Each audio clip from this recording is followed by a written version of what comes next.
জানিয়ে দেব সর্বশেষ আপডেট বাংলা সংবাদ। শুরুতেই শিরোনাম। জাতিসংঘের চাপে পদত্যাগ করে পুনরায় নির্বাচন, প্রধানমন্ত্রীর শর্ত থাকছে বিস্তারিত প্রতিবেদনে। এরপর জানিয়ে দেব যুক্তরাজ্যের নতুন প্রধানমন্ত্রীকে অভিনন্দন জানিয়ে যা বলল বিএনপি, থাকছে বিস্তারিত প্রতিবেদনে। আরও জানিয়ে দেব কোটা বিরোধী ও সার্বজনীন পেনশন প্রত্যাহারের আন্দোলনে নৈতিক সমর্থন দিল বিএনপি, থাকছে বিস্তারিত প্রতিবেদনে। এবং সবশেষে জানিয়ে দেব শাহবাগ ছাড়লেন কোটা বিরোধী আন্দোলনকারীরা, কাল থেকে বাংলা ব্লক অর্থাৎ পুরো বাংলাদেশ অচল কর্মসূচি ঘোষণা, থাকছে বিস্তারিত প্রতিবেদনে। এতক্ষণ শিরোনাম শুনছিলেন, এবার বিস্তারিত। যুক্তরাজ্যের নতুন প্রধানমন্ত্রী কিয়ার স্টারমারকে অভিনন্দন জানিয়েছে বিএনপি। দলটি আশা করে দেশটিতে যে রাজনৈতিক ও অর্থনৈতিক সংকট চলছে, স্টারমারের নেতৃত্বে সেটি কাটিয়ে উঠতে সক্ষম হবে। একই সঙ্গে বিশ্বের যেসব দেশে গণতন্ত্রের সংকট রয়েছে, সেখানে গণতন্ত্রকে প্রাতিষ্ঠানিক রূপ দিতে যুক্তরাজ্য তার ঐতিহ্য অনুযায়ী অভিজ্ঞতাকে কাজে লাগাবে। আজ শনিবার দুপুরে ঢাকা গুলশানে বিএনপি চেয়ারপারসনের কার্যালয়ে এক সংবাদ সম্মেলনে দলটির মহাসচিব মির্জা ফখরুল ইসলাম আলমগীর দলের পক্ষে অভিনন্দন জানিয়ে এই আশাবাদ ব্যক্ত করেন। এ সময় তিনি ইরানের নবনির্বাচিত প্রেসিডেন্ট মাসুদ পেজেশকিয়ানকেও বিএনপির পক্ষ থেকে শুভেচ্ছা ও অভিনন্দন জানান। বিএনপি আশাবাদী ইরান মাসুদ পেজেশকিয়ানের নেতৃত্বে এগিয়ে যাবে। বিএনপির মহাসচিব বলেন, যুক্তরাজ্যের জাতীয় নির্বাচনে ভূমিধস বিজয় পেয়েছে লেবার পার্টি। দলটির প্রধান স্যার কিয়ার স্টারমার প্রধানমন্ত্রী নিযুক্ত হয়েছেন। ইতিমধ্যেই টুইটারের মাধ্যমে আমাদের দলের ভারপ্রাপ্ত চেয়ারম্যান তারেক রহমান তাকে অভিনন্দন জানিয়েছেন। আমরাও আমাদের দলের পক্ষ থেকে অভিনন্দন জানাচ্ছি। মির্জা ফখরুল বলেন, আমরা আশা করব যুক্তরাজ্যের যে ঐতিহ্য গণতন্ত্রকে প্রাতিষ্ঠানিক রূপ দেওয়ার চেষ্টা এবং তাদের যে অভিজ্ঞতা, সেই অভিজ্ঞতাকে কাজে লাগিয়ে বিশ্বের যেসব দেশে গণতন্ত্রের সংকট রয়েছে, সেখানে তাদের যে প্রভাব তা বিস্তার করার চেষ্টা করবেন। এটাও আশা করব ব্রিটেনের যে রাজনৈতিক ও অর্থনৈতিক সংকট রয়েছে, সেখানে সরকারি চাকরিতে কোটা ব্যবস্থা বাতিলের দাবিতে ছাত্র আন্দোলন এবং সার্বজনীন পেনশন স্কিম প্রত্যাহারে বিশ্ববিদ্যালয়ের শিক্ষক ও কর্মকর্তাদের আন্দোলনকে ন্যায্য ও যৌক্তিক মনে করে বিএনপি। এ দুটি বিষয়ে দলটির নৈতিক সমর্থন থাকবে। আজ শনিবার দুপুরে রাজধানী গুলশানে বিএনপি চেয়ারপারসনের রাজনৈতিক কার্যালয়ে এক সংবাদ সম্মেলনে দলের মহাসচিব মির্জা ফখরুল ইসলাম আলমগীর এসব কথা জানান। গত বৃহস্পতিবার রাতে বিএনপির স্থায়ী কমিটির জরুরি সভা হয়। সেখানে ছাত্র ও বিশ্ববিদ্যালয়ের শিক্ষকদের পৃথক যৌক্তিক আন্দোলনে দলের নৈতিক সমর্থনের বিষয়ে সিদ্ধান্ত হয়। বিএনপি কোটা বিরোধী ছাত্র আন্দোলনে ভর করেছে কিনা এমন এক প্রশ্নের জবাবে মির্জা ফখরুল ইসলাম বলেন, বিএনপি তো একটি রাজনৈতিক দল, দেশের ভিতরে যা হচ্ছে আর তার প্রতিক্রিয়া তো বিএনপিকে দিতে হবে। এটা ছাত্রদের আন্দোলন, এখানে বিএনপির সম্পৃক্ত হওয়ার প্রয়োজন নেই, তাই বলে ন্যায্য আন্দোলনের নৈতিক সমর্থন করব না। মির্জা ফখরুল বলেন, সরকারি চাকরিতে প্রকৃত মুক্তিযোদ্ধা নারী, শারীরিক প্রতিবন্ধী সহ কিছু ক্ষেত্রে কোটা থাকতে পারে। সেটা কিছুতেই 56% নয়, বড়জোর 5 থেকে 10% হতে পারে। তিনি বলেন, বর্তমানে মুক্তিযোদ্ধা কোটা 30% আছে। এমনিতেই মুক্তিযোদ্ধা নেই, প্রায় শেষ হয়ে গেছে। আমাদের বয়সে যারা আছেন, তাদের সন্তানেরা আছেন, তারা পাবেন, সেটাতে আপত্তি নেই আমাদের। কিন্তু মুক্তিযোদ্ধার নাম করে যে কাউকে মুক্তিযোদ্ধার সার্টিফিকেট দিয়ে হাজার হাজার সার্টিফিকেট দিয়ে সেটা অযৌক্তিক। কোটা বিরোধী আন্দোলনের সমর্থন জানিয়ে মির্জা ফখরুল মন্তব্য করেন, 56% কোটা ব্যবস্থা বহাল রেখে প্রযুক্তি ও মেধা নির্ভর বিশ্ব ব্যবস্থায় জাতি হিসেবে টিকে থাকা প্রায় অসম্ভব।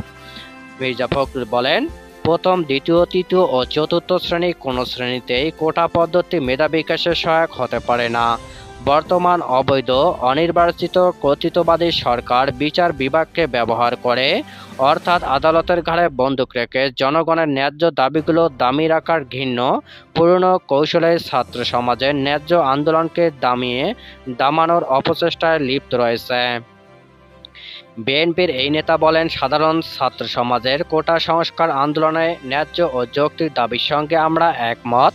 আইন ও বিচার বিভাগের দোহাই দিয়ে ছাত্র সমাজের যৌক্তিক দাবিগুলো দমানোর সব অপচেষ্টায় ব্যর্থ হবে বলে আমরা বিশ্বাস করি। কারণ ইতিহাসের শিক্ষা হচ্ছে জনগণের ন্যায়সঙ্গত আন্দোলন কখনোই দমানো যায় না। সংবাদ সম্মেলনে বিএনপির মহাসচিব পেনশন স্কিম প্রত্যাহারে বিশ্ববিদ্যালয়ের শিক্ষকদের আন্দোলন সমর্থনেও ব্যাখ্যা দেন। এক প্রশ্নের জবাবে তিনি বলেন, আগে আমি শিক্ষক কর্মকর্তা যেসব সুযোগ সুবিধা ভোগ করতাম সেগুলো থেকে আমি সরিয়ে নিচে নিয়ে যাবেন, সেটা তো হয় না। শিক্ষকদের বিষয়টি সংবেদনশীল এই কারণে যে তাদের তো অন্য কোনো আয়ের উৎস নেই। অন্যান্যদের চুরি চামারি দুর্নীতি ইত্যাদি ইত্যাদি থাকতে পারে, তো তাদের তো সেটা নেই। তাদের বেতনের উপরই নির্ভরশীল হতে হয়। সংবাদ সম্মেলনে বিএনপি মহাসচিব অবিলম্বে পেনশন স্কিম প্রত্যাহারের আহ্বান জানান।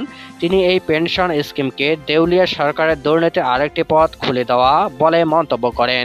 তিনি বলেন, যেহেতু দেশের অর্থনৈতিক অবস্থা চরম সংকটাপন্ন, সেহেতু অন্যান্য খাতসহ শিক্ষকদের কাছ থেকে অন্যায়ভাবে এই পেনশনের টাকা তুলে নিতে চাচ্ছে সরকার। মির্জা ফখরুল আরও বলেন, সরকারের অব্যবস্থাপনা ও দুর্বলতাকে পুঁজি করে শাসক গোষ্ঠী আশীর্বাদপুষ্ট এক শ্রেণীর ব্যবসায়িক লুটেরা, সিন্ডিকেট ও কিছু কিছু সরকারি দুর্নীতিবাজ কর্মকর্তা কর্মচারী সীমাহীন লুটপাট করেছে। ব্যাংক ও সবল আর্থিক খাত সম্পূর্ণরূপে ধ্বংস করেছে, তারা বিদেশি টাকা পাচার করেছে। সরকার তাদের বিরুদ্ধে কার্যকর পদক্ষেপ নিচ্ছে না। সেরকম পরিস্থিতিতে নাগরিকরা সারা জীবন অর্জিত সম্পদ কোন ভরসায় এই নতুন লুটপাট স্কিমে বিনিয়োগ করবে? রাজধানীর শাহবাগ মোড় থেকে অবরোধ তুলে নিয়েছে কোটা বিরোধী আন্দোলনকারী শিক্ষার্থীরা। 1 ঘন্টার মতো অবরোধ শেষে বিকেল 5:30টার দিকে সেখান থেকে সরে দাঁড়ান তারা। ফলে শাহবাগ মোড় দিয়ে আবার যান চলাচল শুরু হয়েছে। তবে অবরোধ প্রত্যাহারের আগে আগামীকাল রোববার 3টা থেকে বাংলা ব্লক কর্মসূচি ঘোষণা করেছে আন্দোলনকারী শিক্ষার্থীরা। সরকারি চাকরিতে কোটা ব্যবস্থা বাতিল করে 2018 সালে সরকারের জারি করা পরিপত্র পুনর্বহাল সহ 4 দফা দাবিতে আন্দোলনকারী শিক্ষার্থী ও চাকরি প্রত্যাশী বেশ কয়েকদিন ধরে বিক্ষোভ মিছিল ও সড়ক অবরোধ করেছেন। বিকেল 4:40 দিকে বৈষম্য বিরোধী ছাত্র আন্দোলন ব্যানারে ঐক্যবদ্ধ শিক্ষার্থী ও চাকরি প্রত্যাশীরা শাহবাগ মোড়ে সড়ক অবরোধ করেছিলেন। অবরোধের কারণে শাহবাগ মোড়ের সড়ক দিয়ে সব ধরনের যান চলাচল বন্ধ হয়ে চারপাশে সড়কে তীব্র যানজট তৈরি হয়। অবরোধ তুলে নেওয়ার আগে বৈষম্য বিরোধী ছাত্র আন্দোলনের সমন্বয়ক নাহিদ হাসান বলেন, কাল বেলা 3টা থেকে বাংলা ব্লক কর্মসূচি ঘোষণা করা হলো। শুধু শাহবাগ মোড় নয়, শাহবাগ ও ঢাকা শহরের সায়েন্স ল্যাব, চানখারপুল, নীলক্ষেত, মতিঝিল সহ প্রতিটি পয়েন্টে বিশ্ববিদ্যালয় ও কলেজগুলোর শিক্ষার্থীরা নেমে এসে কর্মসূচি সফল করবেন। ঢাকার বাইরে জেলা ও বিশ্ববিদ্যালয় পর্যায়ের শিক্ষার্থীরা মহাসড়ক অবরোধ করবেন। এ সময় নাহিদ ইসলাম আরও বলেন, শিক্ষার্থী ও আদালতকে মুখোমুখি দাঁড় করিয়ে দিয়ে সরকার দায়িত্বহীন আচরণ করছে।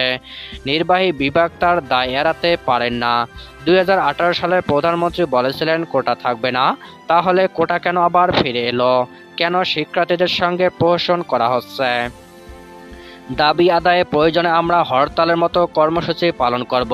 এটা শুধু শিক্ষার্থীদের আন্দোলন নয়, শিক্ষক অভিভাবকদেরও আন্দোলনে নেমে আসতে হবে।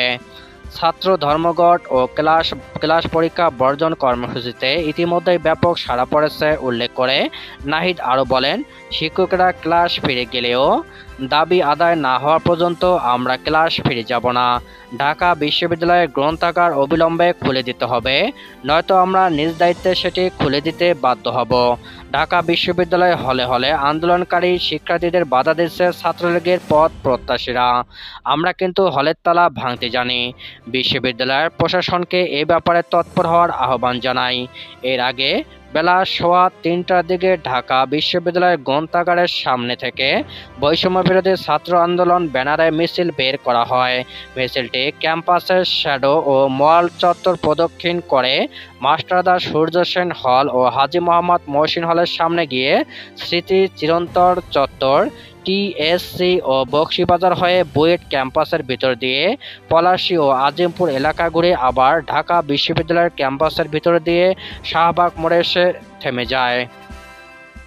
মিছিলটি শাহবাগে আসার আগে থেকেই জাতীয় জাদুঘরের সামনে বিপুল সংখ্যক পুলিশ সদস্য অবস্থান করেছিল। এ সময় আন্দোলনকারীদের একটি অংশ জাদুঘরের সামনে সড়কে মিছিল আসার জন্য অপেক্ষা করছিল। মিছিলটি চালু করা অনুষদের সামনে আসতেই অপেক্ষমান শিক্ষার্থীরা বিকাল 4:37 শাহবাগ মোড় অবরোধ করেন। এর ঠিক আগেই পুলিশ সদস্যরা শাহবাগে সড়কের অবস্থান নেয়, তবে তারা আন্দোলনকারী শিক্ষার্থীদের বাধা দেয়নি। মিনিট পাঁচেকের মধ্যে মূল মিছিলটি শাহবাগ মোড়ে অবরোধকারী শিক্ষার্থীদের সঙ্গে যোগ দেয়। এরপর তারা বিভিন্ন স্লোগান দিয়ে 50 মিনিট এই অবরোধ কর্মসূচি পালন করে।